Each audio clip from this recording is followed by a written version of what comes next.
Hey guys, before we start, a quick shout out to Alpha Dog Nutrition for sponsoring this podcast.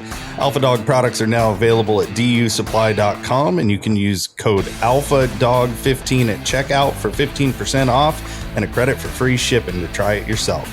Now let's get you to your podcast.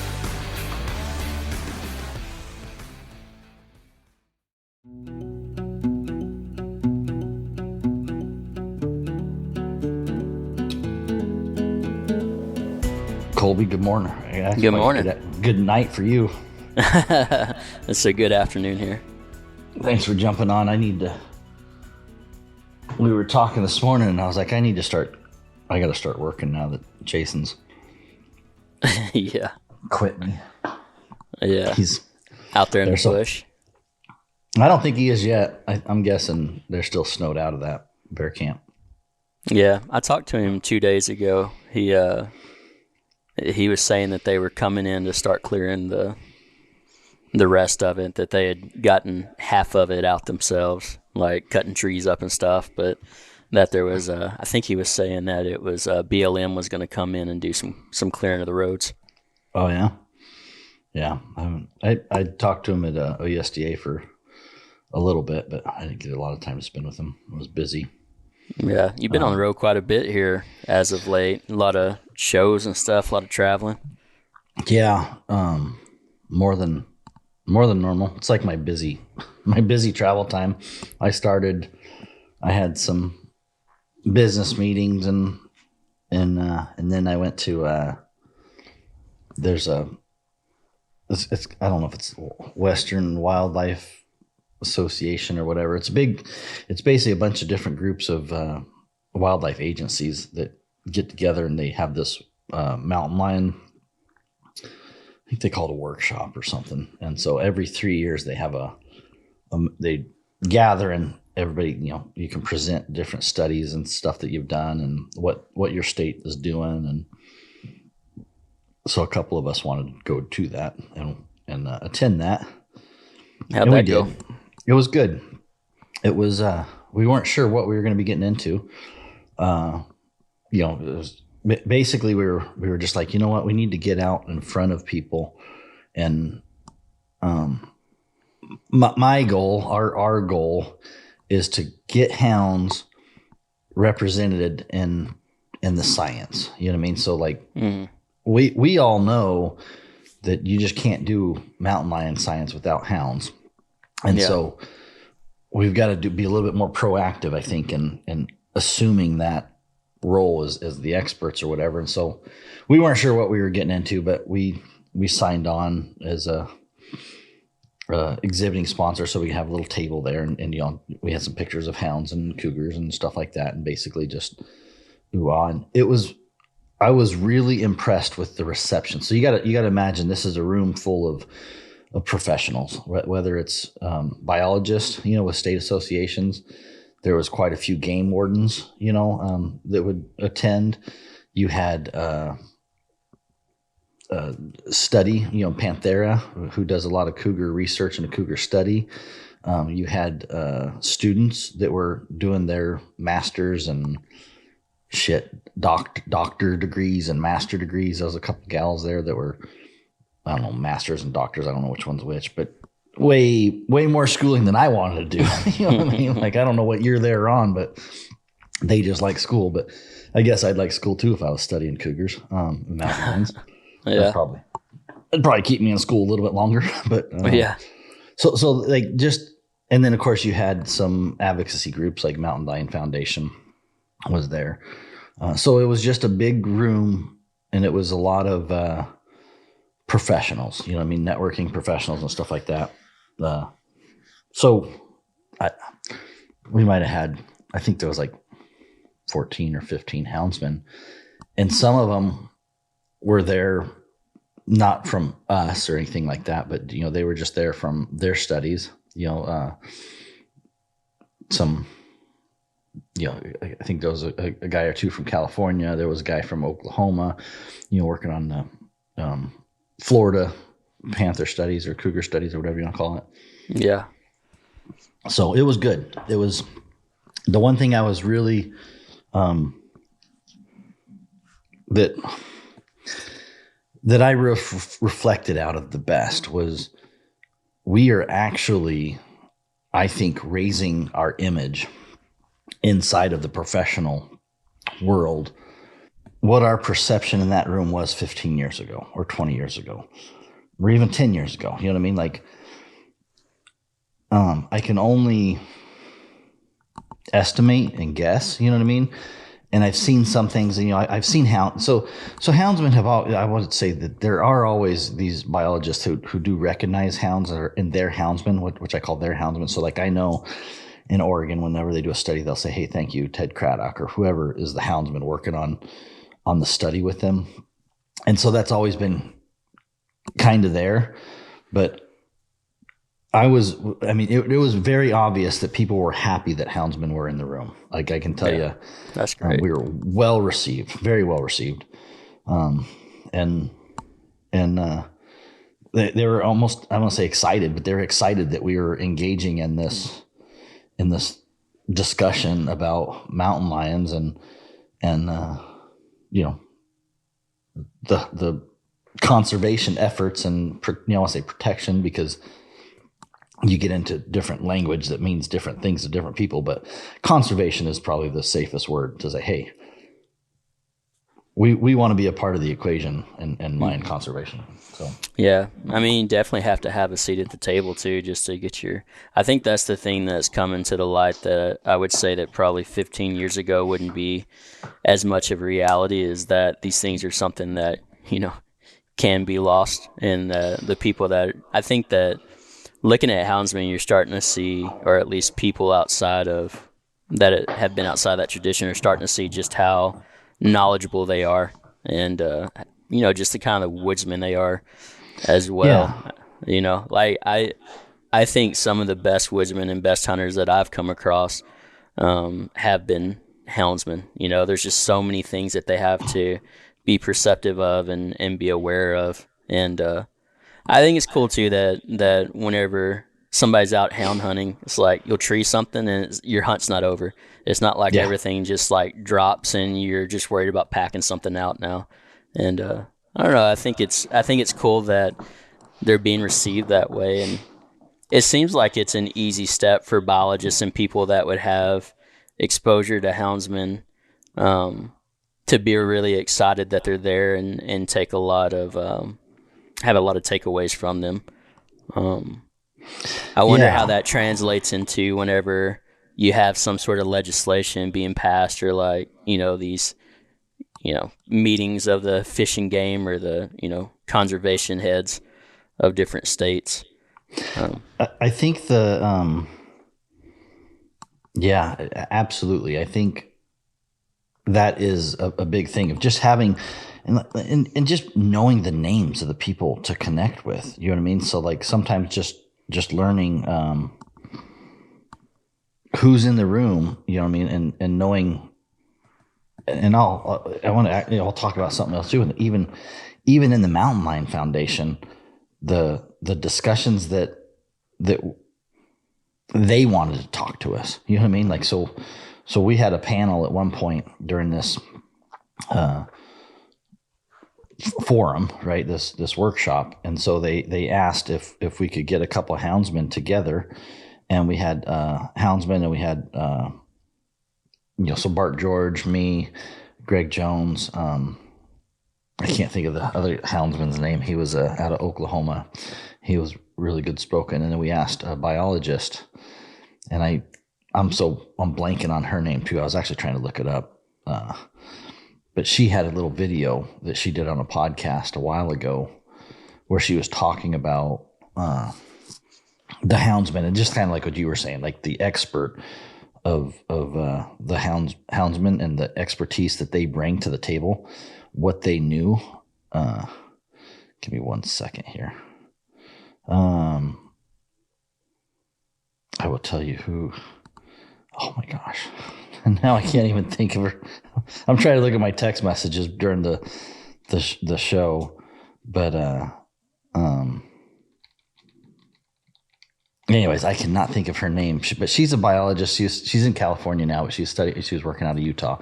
And in the podcast, it wasn't even supposed to be a a podcast, but it was more of, she was just talking about her as a biologist at first, and the houndsman would look at a track and go, oh, this is a so-and-so track, it's this way, well, just all these little things that he was looking at, and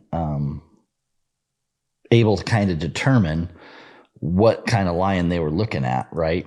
And anyways, and then she had just said that, she kind of like blew him off, like, oh yeah, you're kind of impressed me. You know what I mean? Basically, she's this girl and whatever. And it's like, oh, this hound guy's just trying to impress her because she's the biologist. And so they get to the tree and it's like, oh wow, check. Wow, he did call this. You know what I mean? It was a female. It was a subadult. It was, this way. And and so like all these little things that houndsmen pay attention to. And a lot of times we don't even realize that we're paying this much attention to things. You know what I mean? It just comes from being a woodsman and being natural and stuff like that. But so anyways, that was, I would look it up. I forget what it was like. I should be prepared on these podcasts, but have you seen that clip I'm talking about? I haven't. I want to look it up. When I find it, I'll look it up. I don't want to. Yeah. Anyways, I had that same kind of experience of just being blown away on, whenever we went up to BC on that hunt, that lynx hunt, just your and Stuart's ability to tell the tracks in the snow. I mean, like, for one, I don't really come across all the different types of tracks, but two, like, being able to tell it in snow, like, we don't really get snow down here, so it's not something that I'm used to. I mean, at one point we were on the snowmobiles or snow machines, and I mean, we were going fast, and the guide that I was with was like, that's not it. I mean, he was going like pretty regular and being able to tell what was going on. And it kind of, I think that was a moment that was kind of surreal, that woke me up to, hey, gum, these guys have built their lives just having the ability to just read simple things like that is crazy. Yeah. And two, like, I remember there was a time that you stuck behind, we got ahead, and we're like, where'd those guys go? And I think y'all had cut like a Wolverine track or something. Like, man, it's just cool to see that track there, like that was under the bridge. Yeah. You got your pant leg wet. What in the hell is going? Yeah, I fell through the ice because I was looking something different. It was like something different. It was like, it could have been a booby trap under there. They're like, yep, they caught Buddy. Something unique was right there. Like, oh, that's not normal. I don't see those very often. So I went. But just that attention to detail and your ability to perceive those things was kind of, I don't know. Yeah, it was really cool to be able to experience that and see just that specialization and just like knowing the thing that you're after and the other things that surround it. See, and yeah, I mean, that's a really good example of something that I did that I'd forgotten about. But when I seen that track, I was like, I want to go down there and look at it and dissect it. I want to see where that cat or that Wolverine went. I mean, how it traveled through the woods and it was going underneath that bridge, and I wanted to see how it. I was kind of looking at the brush and going, okay, it went around that log. Just little things like that I just log in my memory. Mm-hmm. So yeah, that's interesting. I found that it was Dr. Julie Young, and it's called the Fair Chase Podcast. I'll send you this. Hey, I just I was. Just before this, I had a brief call with James Zandra off the Fair Chase podcast. I'm supposed to be on one of those podcasts here coming up, talking about bear hunting. Yeah. It's a good group of guys. Yeah. So he and this little clip they made of Dr. Young or Julie Young or however you want to say it. She was just talking and they just took this little clip out of this podcast. And so I listened to it. I'll send you it. But it's the Fair Chase podcast, February 20th, 2025. Not that long ago. So yeah, it was just February 20th is when that one was one there. And then there was another one that was This Ain't Disney, Managing Lions with Dr. Riley, which is February 27th. So there's like a 2-part. So I think they went out and did some lion collaring and they had. It wasn't supposed to be a podcast, so it wasn't set up for audio. So it's not like the best audio, but the purpose of what and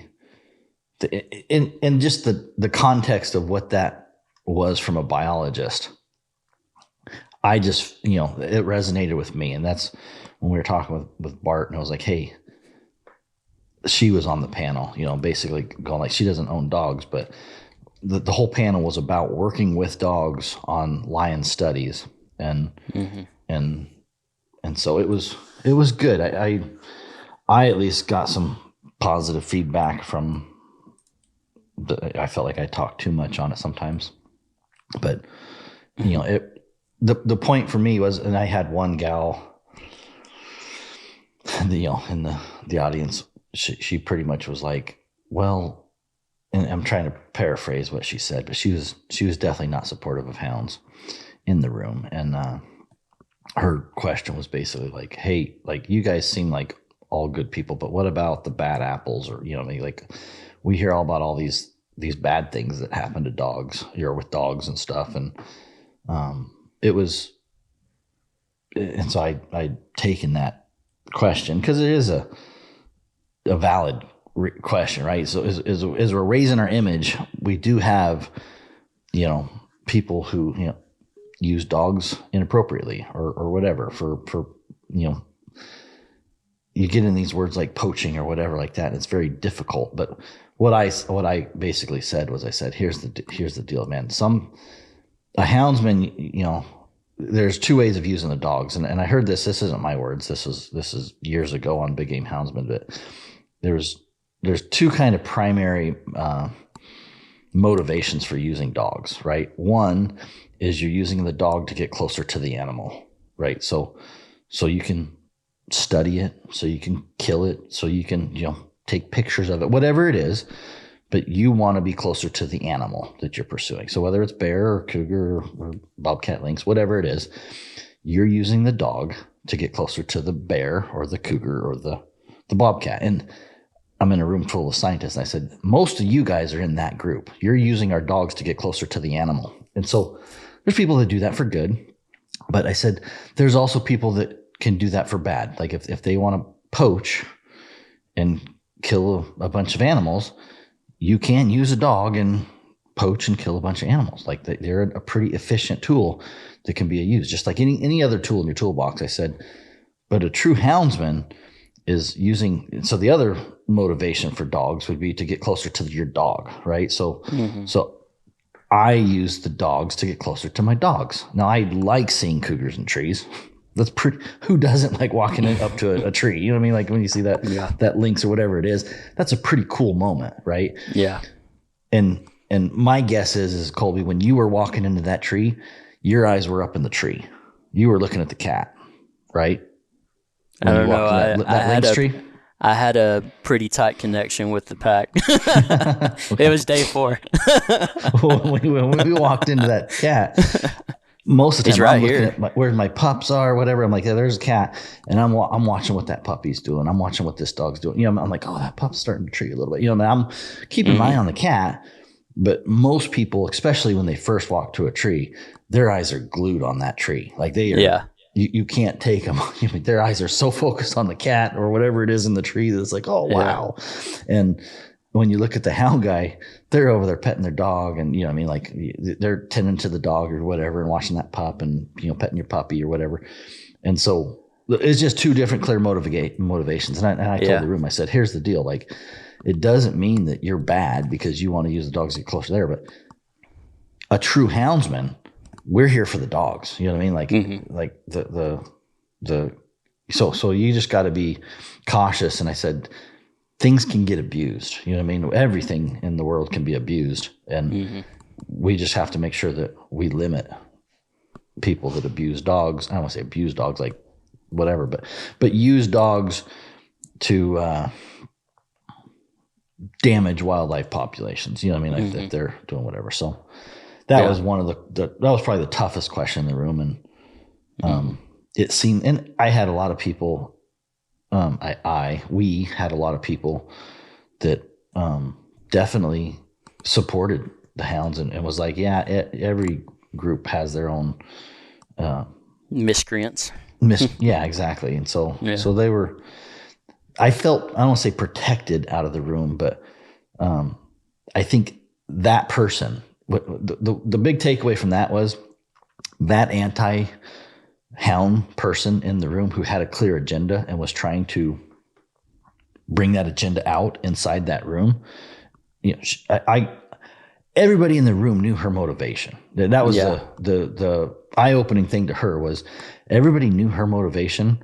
And I don't even remember who it was. It was when I get in front of a crowd, I go blank stare. I can't pay attention to who's asking. I just hear things. And I'm like, so fierce gaze. Where's the door? I'm gonna get out of here. So I get hot and I get all this, so I couldn't tell you where that person or question came from, but I knew it was that one's coming in hot. You know what I mean? When that question came in, I was like, that one's that one's got some motivation behind it. Whenever they asked that question, I was like, oh yeah, you're going straight for the heart. You're trying to bring out the dirt. Basically they're trying to bring out the worst of the worst about hounds and the propaganda that they had seen. And basically that's what I did. I just called it out. And in that room, it was really well received. And what I could feel was the room was not supportive of that stance. That's good. If that makes sense. Most of the biologists, most of the college students, most of anybody that had any kind of recognition of working in a professional environment with a lion, minus the anti-hunters, the advocacy groups, everybody that knew something about lions was like, nah, it's not, it was brushed over. So that told me a lot. It's hey, if you're educated in the topics, normally you're not, or I'll say normally, but we don't have as bad of a rep in these different game associations that I maybe thought we did. Yeah. I think I saw that kind of stuff play out as well in the Florida meetings that I went to. So they had 3 different meetings, like webinars or whatever. And I went to 2 of the 3. And it's crazy the way the anti-hunters would be. Their solutions for everything are just crazy, you know. But the one thing that they kept saying, and I don't know why they were harping on this thing, was that they claimed that houndsmen leave their dogs behind all the time. And I was like, what kind of houndsman is going to just want to leave his dog behind? It's likely you captured it, turned off its collar, and just set it out free somewhere else. Yeah. But I mean, there's with almost with everything, there's a little bit of truth to you know what I mean? So if I look at that from an analytical perspective, it's there is a little bit of truth to that, Kolby. Back in the day, we would lose dogs for days. You know what I mean? Not because we left them behind. You know what I mean? So anybody that left a dog behind, I don't. They were not in my circle of people that, you know what I mean? The first bear that I seen in a tree, I was on a timber permit. This was 20 years ago or whatever. It was a long time ago, and the bear jumped, and I mean, it just strung dogs out of canyon that 3 days I was looking for dogs in these big ass rough canyons, so every morning we'd get up and I'd hike down to the bottom, calling dogs, losing my voice, using the beep beep. We didn't have, this was before Garmin, and it was no joke. I mean, it was every day. And so, I imagine, I don't know what day it was, but I imagine it was Saturday, right, that we lost the dogs. So I'm out there Sunday, I'm out there Monday. I think by Tuesday I had to go to work. So as soon as work was over, I'd get out early and bomb up there, you know what I mean? And it was really impactful. You know what I mean? When you lost dogs, it was a pretty impactful disruptive situation that you had to deal with, because you're oh yeah, we're so blessed now that for the most part I can get my dogs back, so I can go out. I mean, shoot, I went out Sunday night. I guess I'm my own boss, so if I don't show up, I did send a text going, hey, I might not be in Monday morning. So I maybe have a little bit more freedom now than I used to. But it used to be like, oh yeah, you're not going to go out Sunday night. You know what I mean? Like you can't just go drop dogs Sunday night before, go hunt for 2 hours before light. Whereas now I'd be like, oh yeah, I can run out there really quick and go hunt that Sunday night. Cause I know at least Garmin will show me where to go to get my dogs. And there's a good chance that I'll get my dogs back. Mm-hmm. And so, James is blowing me up here. Come on, James. If I don't text him back, he's going to start texting my wife. Be like, hey, where's Buddy? I'm like, huh? There was one time my wife was like, you just need to answer James right now. Anyways, I'm just kidding. I'm exaggerating. He's not that bad. But anyways, he did text my wife one time asking for me. And I was like, okay, don't mess around with James. He will go straight to the source. Smart man. Yeah. But anyways, I mean, we used to do the same thing when we were hog hunting down in Texas. Like we had the beep beep collars and do the old trick of putting the jacket out. Yeah. And then the next morning we came back and the dog was there, but there was no way to get to him, before then. Luckily we were going out the next day, and so it was like part of our morning. Yeah. Yeah. So like I can see where somebody takes that and then spins it and he goes, oh yeah, they just leave their dogs out. They don't care about them. It's like, no, you weren't with me staying up till 10, 11 o'clock at night and then going home for 3 hours and then getting up at 4 a.m. and driving back up to the mountain to be at that head of that canyon at first light, you know what I mean? With no sleep, and then hiking again down and up and, trying to figure out what ravine to crawl into to try to shout or yell, or hopefully you can get your dogs to hear you, or, all these little things that you were doing to try to, shooting guns. Like, well, I bet you might hear a gun. It's like, man, you just shoot ammo up at the top of a road or a ridge trying to get them to come out. Mm-hmm. So I can see where somebody would take that little thing and they run across a dog that has been out for a day or two and being like, oh yeah, they just leave their dogs. And it's like, man, for the most part, that's gone. Like that doesn't happen hardly at all. I'm not saying that something doesn't happen where you can't have those situations, or a caller fails or whatever. Yeah. But we just don't like so.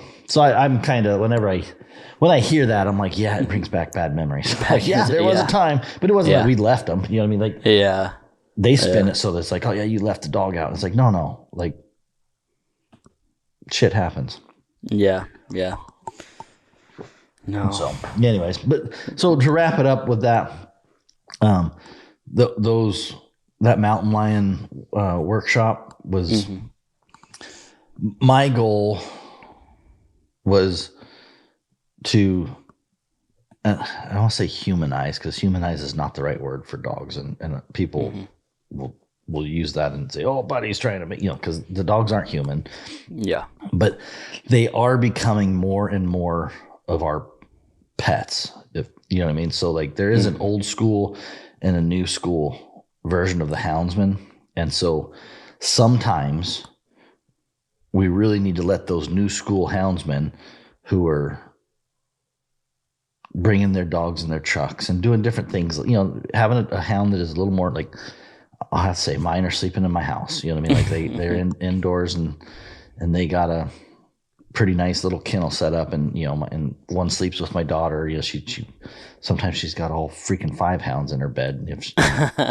I've just learned that's the way it is. You know what I mean? But sometimes those things are not bad to let slip out in these different rooms and people, and so that we aren't all categorized as like, oh, we just the dogs are out in the kennels and they're just tools and they just come out to go hunt and they go back. There's nothing wrong with that. Like, absolutely, that's the way it's been done for years and years. But the rest of the world has taken their dogs and made them more fluffy or whatever, you know what I mean? Bird dogs, you name it, whatever type of Labradors, duck hunters, bird hunters. You look at all the different types of hunting dogs, and all of those dogs, the dog has become more part of the family in society. And that is true with hounds too. My hounds are part of my daily routine. Like we get up, we feed them, we go to bed, we pet them, we interact them. That's why I like them in my house, is because I can just go down there and give them a little head scratch or whatever and go sit there, especially after we catch a cat or something like that, man. That like they're all tired and stuff. And I go sit there and lay down with them and just pet them. And I know, or at least to me, I'm like, this is me telling you, good job. You know what I mean? Yeah. You did a good job tonight or whatever it is. I get to spend time with them. So that's, that was my motivation, was like, hey, we need to figure out how to break that ice, to be like, hey, just because these people are showing up at these commission meetings and they're spewing all these lies and they're saying how we don't take care of the dogs and all we care about is killing the cougars or killing the game, and we're just ruthless and it's unethical, and they use all these terms, trophy hunting, you name it. And my goal is to go like, hey, none of that's true. And I'm not saying that you can't find a bad example. Like, I'm not saying that you can't go out and find that and paint that, but don't paint the whole people that, don't paint all houndsmen that, because that's not, as a general rule. I said, the people that I hang out with, furthest thing from the truth. You know what I mean? If that's the way they were, I said, I don't think I'd enjoy that. Like, that wouldn't be my cup of tea. I wouldn't be doing this. So, And they kept on bringing up that all the, that big group of poachers from years ago too, and that's one of the things of like, if one houndsman gets out of line, it's going to be reminded, time and time again. It's, that is. But that's true with everything. Like, the bad example is going to be the one that keeps on getting brought up. They will use the worst images they can find, because they have an agenda. And so they're going to use, and that's really what I cringe about, is, videos and stuff on social media. You know what I mean? Like, that's the one thing where I'm like, because I know that they're going to take those videos and they're going to spin them, and that's a hard one to argue sometimes when they're playing off of emotion, because it is an emotional thing. And so what I'm learning is the professionals aren't our enemies. You know what I mean? Like, they understand, they actually support the dogs. They, for the most part, not all of them, but for the most part, those professionals do value a good hound and a good houndsman. You know what I mean? Like, they cannot do their job without those two things for the most part. The way the antis are getting steam is they're going to the uneducated folks and they're showing them emotional videos, and they're getting these lies impregnated into their psyche, so that when those people meet me, they're like, you're not what I expected. Like, I expected this barbarian with you know what I mean? Like, and I'm like, well, that's because you're listening to the wrong, people with an agenda. You know what I mean? Like, that's not who we are. And so that's the biggest thing in the room and there's just this void that's been there for so long, that they've been okay filling that void and filling people's minds with lies, basically, or the worst case examples, and and then try to paint everybody with that example. And it's like, oh yeah, no, that's not how it is. So anyways, it's an easy sell too. I mean, like, some people it is. yeah. So what's been going on with you? Oh man. Well, I recently, I'm in the process of building a new rifle. Hopefully I'll have it tuned in by Spring Bear. So I'm planning on going out. What are you building? I got a Bagara action and barrel. So it's one of their Cure carbon barrels with the raw stainless action in 6.5 PRC. And I dropped it in MDT, one of their Hunt 26 chassis. So it's their carbon magnesium chassis with the foldable stock. And then a Trigger Tech trigger, one of their diamonds, and then which I gotta tune that thing up. Like it's a little too light. I'm anticipating it going off just breathing on it. And then a vortex razor on top. So it's a pretty sweet gun. I think all in all, suppressor and all, I think I'm a little over 9 pounds. Oh yeah. So super lightweight. And I don't know. It's the first time I've ever tried to build a gun, and so I'm learning it's not as easy as 1, 2, 3. Like gotta spend some time with it.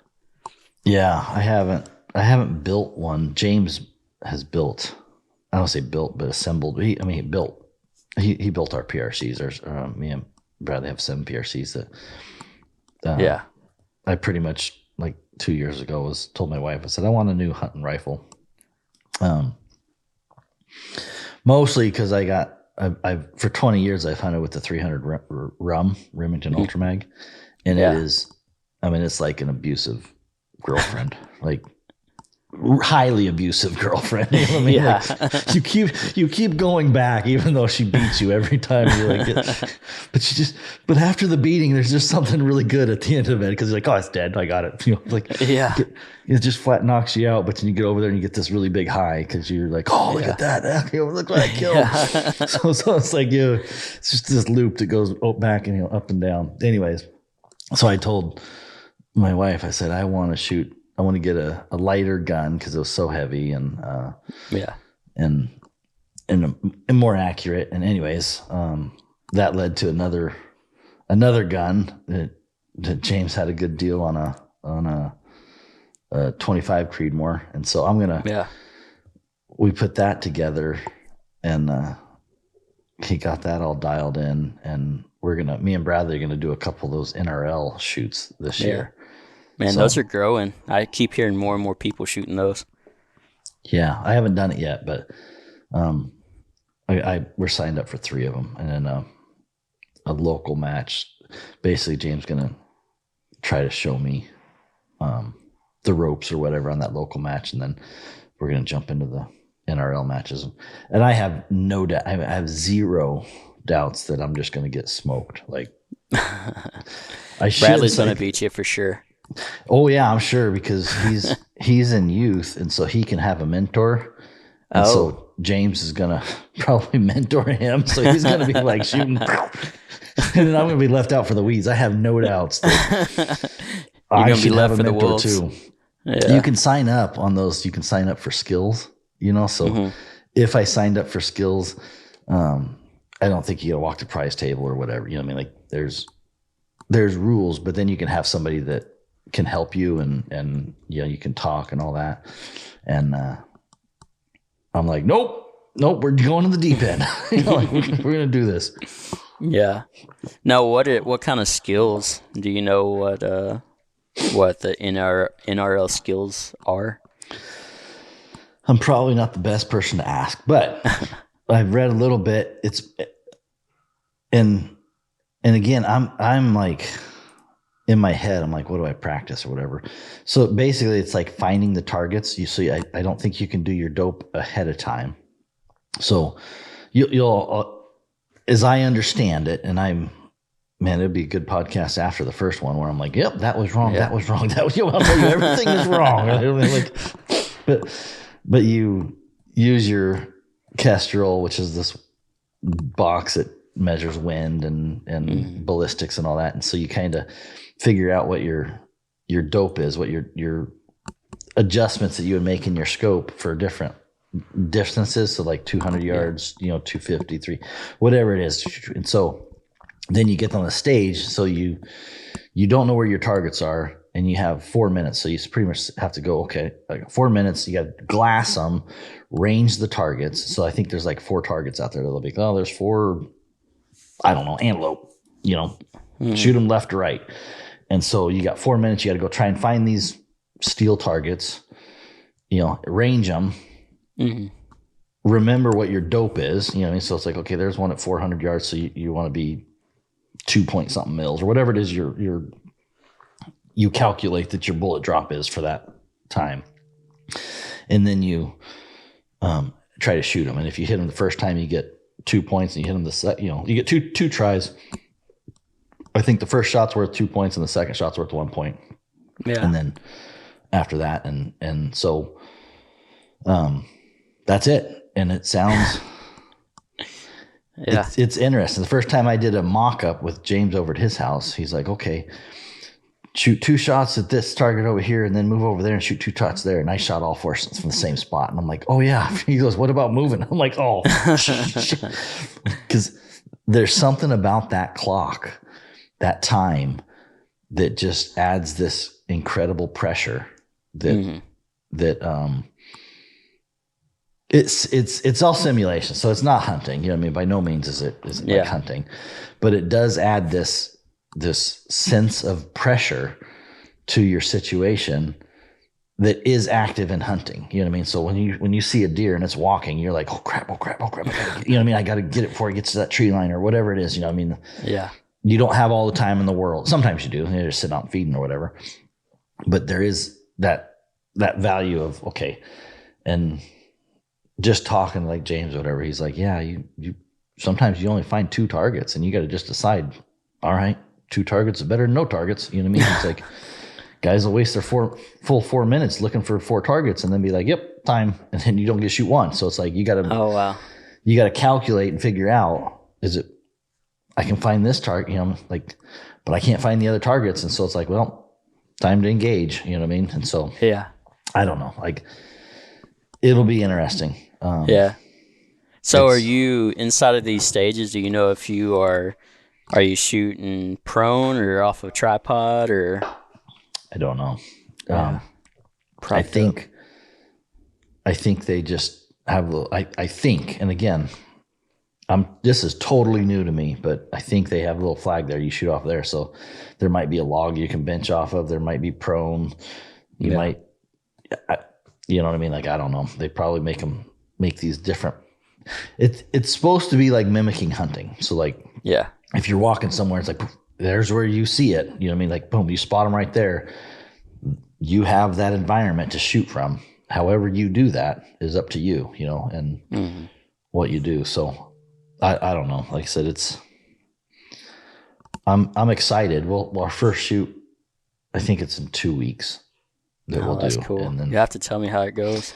It's cool that you let Bradley have his own gun and don't just go out there and be like, all right, I've shot this thing for years. You got to rum it up. yeah, exactly.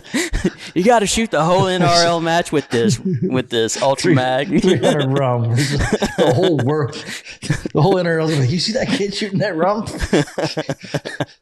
His dad's abusive.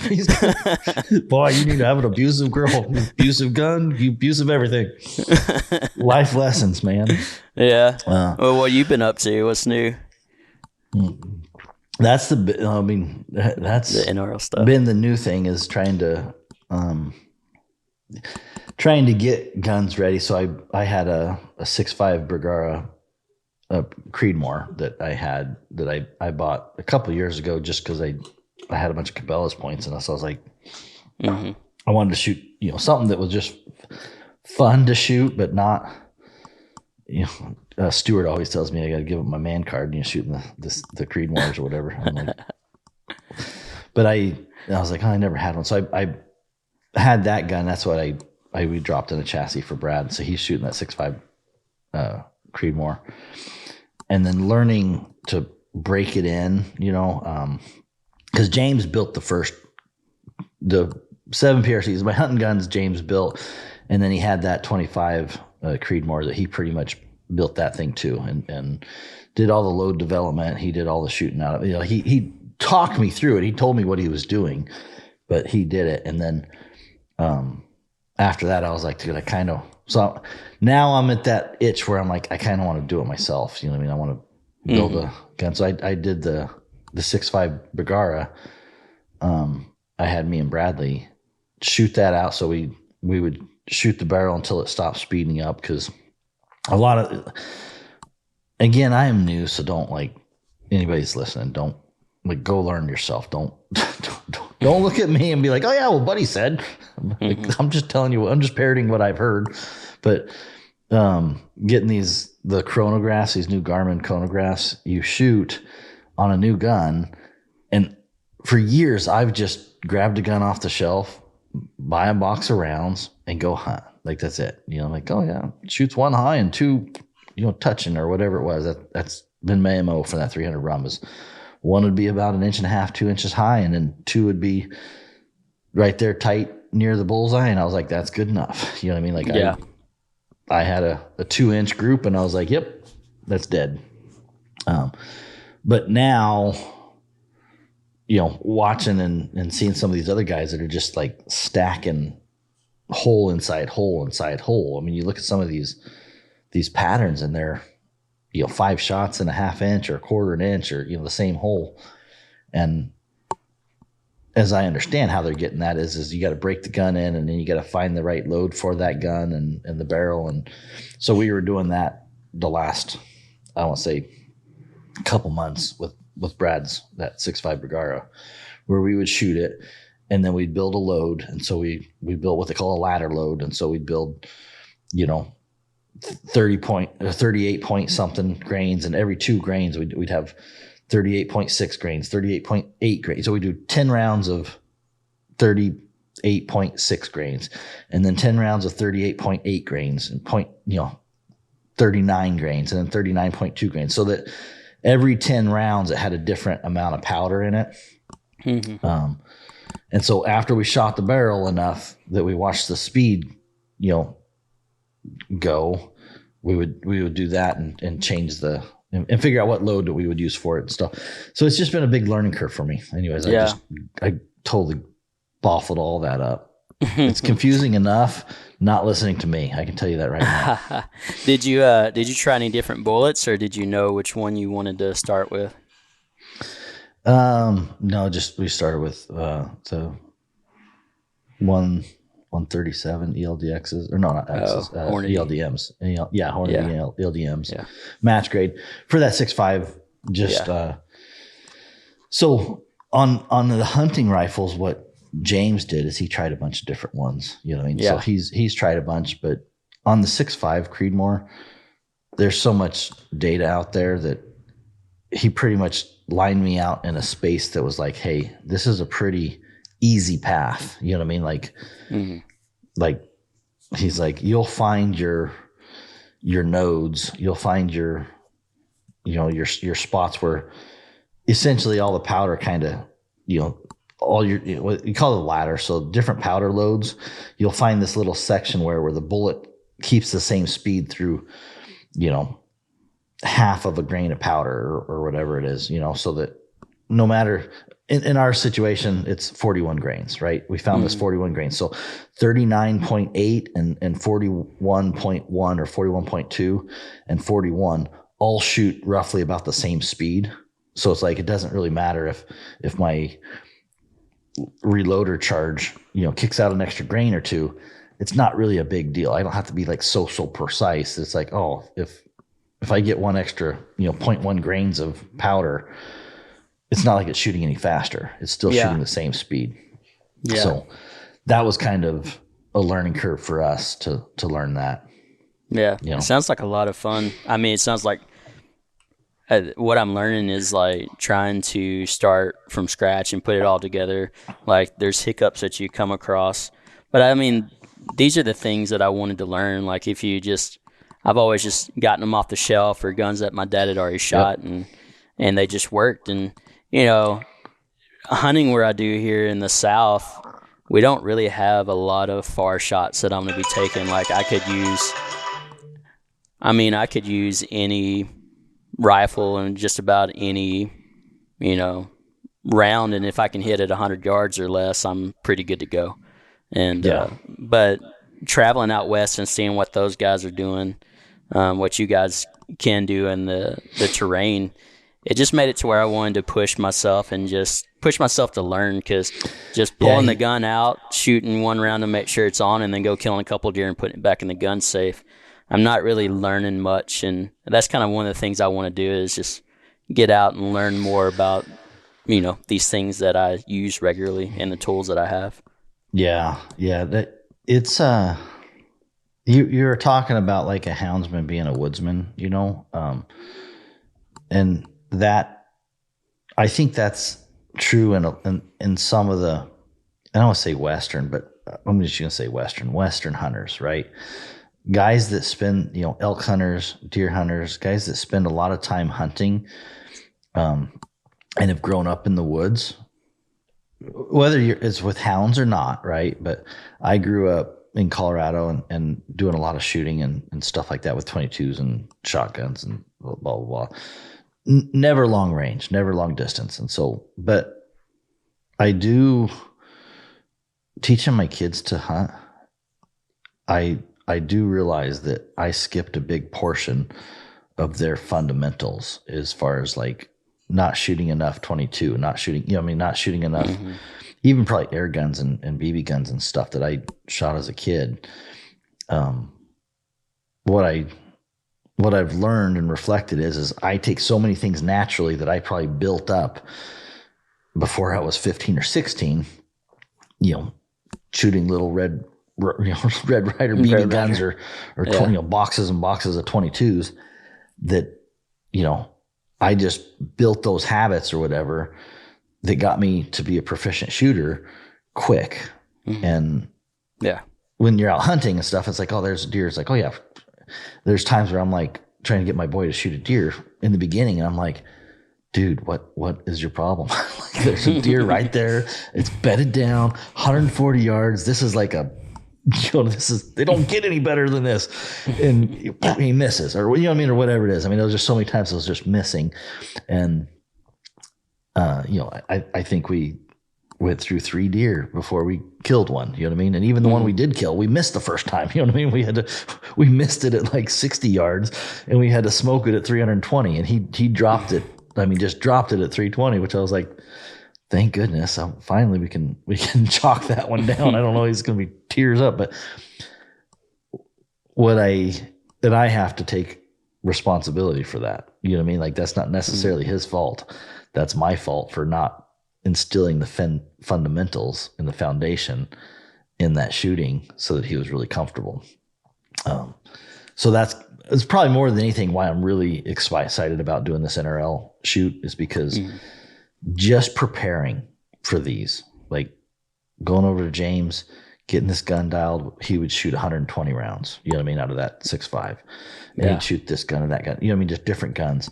And we've shot 200 rounds in the last 2 months, you know what I mean, at the bench, doing this ladder test, having to dial down and just really focus on putting bullet inside a bullet so that we could see what the load is, you know what I mean? And then, we went, this Sunday in the morning, I took the dogs out for a little bit in the morning and then he can drive. So at like 11 when it warmed up, he met me out there and we shot some steel, and I dialed his gun at 1,000. I hit some steel at 1,000 and then we moved a small target at like 260 and just getting him to shoot and just run through the mechanisms. And I'm watching him just instill those foundations, at 16 that he could have had at 12 or 10, you know what I mean? Like, honestly, like I probably had these foundations a lot earlier because my dad was just like, here's a box of 22s and here's your, at 5 years old, I got a 22 and I could just go out. We had property up in Colorado that we'd run around. And I'd go everywhere around there and I was shooting rocks and pinions and whatever I could find, and I didn't do that for my son. You know what I mean? Like he's shot, but he's not just put in the time. And so this is really good for me and him to just put in the time and watch. He's just grown as a shooter. Like we killed a deer last season and he just dropped it. We shot the sheep, we went to Hawaii. Down Hawaii, yeah. Yeah, and we got that sheep and just watching him just nail it. And I mean, just drive that bullet exactly where he shot it. And I'm like, where was this shit 4 years ago? He was just, like these little things.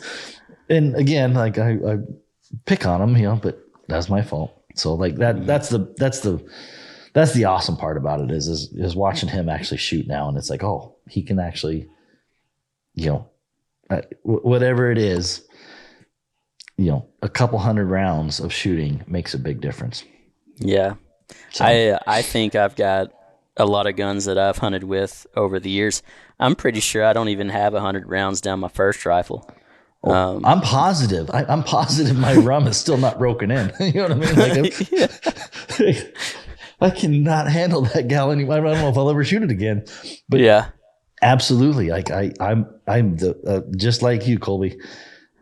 I am positive that I have guns that I never even broke in, and I even knew that you'd break them in. You know what I mean? Like the biggest thing that I've learned is, and I'll say biggest, but when you shoot a gun, it speeds up. You know what I mean? So every time you shoot that gun, for a while in the beginning, when you buy a brand new gun, brand new barrel, and that bullet travels through that barrel, it smooths out the barrel. You know what I mean? And so every time you shoot it, it smooths that barrel out, and it goes faster, and it smooths the barrel out.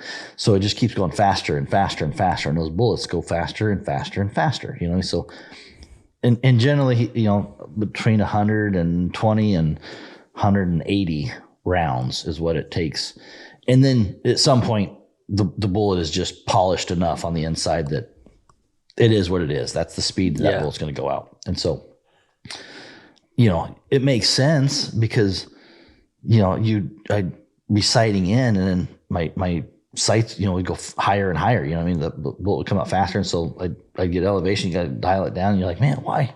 This thing was dead on last year. You know what I mean? So like those little things that you don't even pay attention to,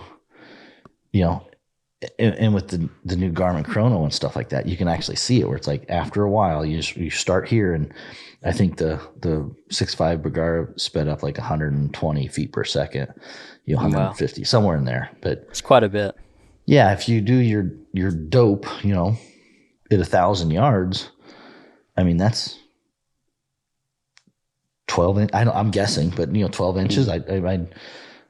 I can. It's significant. You know what I mean? When you're talking about, even at 300, 400, 500 yards, it's a significant change that, you're probably still going to kill the animal. You know what I mean? But you're going to hit it high, or, typically you're going to hit it high because the bullet's going faster. It's going to stay higher longer or whatever. So now you're like, oh yeah, I wonder why I hit that in the back. I hit that one high. Well, that would make sense. You're shooting a gun that when you sighted it in, and now it's going higher. And I don't know. Yeah. But at the same time, there's still a big part of me that's like just the cowboy, just like, yeah, grab the gun, let's go.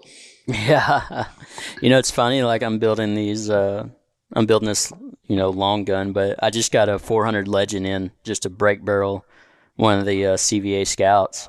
And on that one, I'm just going to put a dot. And so it's like I'm building this one that I want to shoot way far off, and then I'm building one that I just want to be real simple, just pick it up and just walk through the woods and get something, 50 yards or less, And just because it's like I do want that simplicity around here. I have a 45-70, and I've shot it like twice at a pop can in the backyard, and that pop can just flew. I mean, it was fun. It was, and I really want to shoot something with it, but every time I go with a scoped gun, like I don't know, it's the same thing. I'm like, man, I have a 30-30. I got these in with the W logo. So if you've been here for 5 years, I try to get them a gun. It's my 5-year anniversary. So I think on our first 5, I did a 30-30 for Matt, and I had a logo, and then we did 45-70s on 1 year. So another 5 years. So I don't know. Same thing. You get these new guns or whatever, and it's like, there's at some point there's too many to shoot. Yeah. I think I'm about to start going backwards and just go through the guns that I've always had and just, get triggers worked on and do the things that just to get them where I would want to shoot them. And one of the biggest things is I've started shooting suppressed. And so I'm going to go back and get a lot of barrels threaded. And, I don't like going without a suppressor anymore. This year was the first year I saw it suppressed, and it's nice. It is really like my deer and my elk were were killed suppressed, and the moose I couldn't because Canada, you can't be suppressed up there. Yeah. And yeah, now it's I don't like the look of suppressed. I don't like the attention of suppressed, but I do like the sound of it now. I'm like getting old or something. Yeah. So yeah, I shot a buck this last year, and the doe still hung out for a while, and it was only. It's funny. I've got this long range gun. It's a 7 PRC. It's a Seekins Precision, and I was ready to just shoot as far as the eye could see. Yeah. Within the property boundary, like I was ready, and they came out at it was probably 85 yards, and it was a doe, and this buck come up, and it was the opening day of rifle season. Buck come up right in front of her, and I shot him, and she just stood there. And one thing that I've been told is that suppressor, like obviously you still hear it, but they say that it makes it to where you can't tell where it comes from. And I feel like that doe had no idea what was going on. Like she heard a sound, but she was like, yeah. So yeah, I've heard that and I don't know enough. Like my elk was like 20 yards, like 25 yards in the timber. So it was like I had this badass long gun. You know what I mean? It was a 7 PRC too. And like they walked right to me, like in the brush. I could see them moving through, and the cow came right out there, and I'm right behind this log, just sitting there on this little knob in the timber. And they walked and turned and just broadsided right in front of me, but they didn't run off. I shot, and same thing. Like those elk. Eventually they trotted off. They eventually figured out something wasn't right, but they probably smelled the gunpowder, but because I was that close. But it was surreal being that close and shooting. And then Mike was only like 300-400 yards away, and normally he's been hunting with me for 20 years. So whenever you hear the rum go off, it's like, oh, there's Buddy. You know what I mean? And he's like, dude, that sounds like a pistol in here. And he's 300. He's in the same draw. And he's like, it sounded like a pistol shot in here. It just sounded like a little pop. Just. Mm-hmm. And so that's been nice. Like I said, anyways, so I've been geeking out about guns a little bit more than normal, and reloading, and yeah. Yeah, reloading's next on my list. Yeah, that's another overwhelming topic, but it's not as bad as I thought it was going to be. I've been scared of reloading for years, essentially, just because it feels like it's overwhelming. But now that I've jumped into it, it's actually not. And again, I'm totally green, so it's like whatever. But I've managed to get in, and with good mentors, just get in and reload the 2 rounds that I have, which is the 25 Creed and the 6.5 Creed. Because you can't, you can't, I guess you could, but you can't just go out and build 300 or buy 300 rounds and expect them to shoot on these matches and stuff and want to know where your load is and all that kind of stuff. So that's the reason I've had to do it. Mm-hmm. So we should get James on. I don't even know if we should talk more about guns on this hound podcast than probably should have. I'm like, I wouldn't mind talking to like somebody that on reloading and doing that, but there's a ton of podcasts on that stuff too. But I don't know. Yeah. Well, I think there's practical things too for houndsmen. Like I know guys that run hounds and reload, but for them it seems like they're more focused on what bullet they want to use and what they've seen work. And then some guys, they really want one that has 2 holes and goes all the way through. But then you have a lot of guys that want a round that goes in, does a lot of damage, but doesn't blow through the bear just in case there's a hound behind them. Yeah. Yeah. And so I've seen, I've heard guys, houndsmen reloading just for like they want a specific projectile, and they might even want to slow down the round and do lighter loads to where it doesn't have as much. I could see that with lions too. Like one of the guys that has to shoot quite a few lions on the ground. He wants, that's what he wants. I think he shoots 357 rifle, and that's what he likes. Is he goes that I don't think it comes out. You know what I mean? He wants to go in, but he doesn't want to come out. You know, you don't want to hit a dog. So I could see that. Yeah, there's definitely a big difference between like we have a straight wall season now here in Arkansas, and so I've got a 350 Legend and now a 400 Legend. And I tried the subsonics on my 350 Legend. It was significantly slower. Once I get a chrono, I'll be able to like see the difference, but significantly slower. And you could just tell. It's almost like I could expect to see that bullet travel. It seemed like it was going so much slower than the regular round. I've heard, yeah. You'll have to. We got a chrono headed your way. Yeah, I'm really pumped about it. Yeah, you'll get that. And it's fun to play with. Like I said, I've been using it to break in that 6.5 Bergara and then trying to set up. Once you set it up, you don't use it as much once you get the gun set up. But I'd be curious. And again, I'm like new to all this, like suppressed and reloading and long range shooting. I'm green, so I don't whatever. But as I understand, the suppressed, even those slower bullets make it even quieter. So they were saying like a Colt 45, you suppress like a Colt 45 pistol, and it makes it a lot more quieter than a one that's traveling faster than the speed of sound or whatever. Or whatever. Breaking that sound barrier. Yeah, you'd lose that crack. Yeah. You gotta get a whole nother suppressor, because most of the suppressors that you have are 30 caliber, huh? I know. I've got one that's a 8.6. That's it's made by Diligent Defense. They're a really, really great suppressor company out of Pennsylvania. It's a small shop, and it does the 8.6. It's just a little too small for my 400 Legend, but my 350 Legend, it works great. And does it make it weighs that about much 9 quieter? ounces. Yeah, it's a lot quieter. A lot quieter than like your PRC.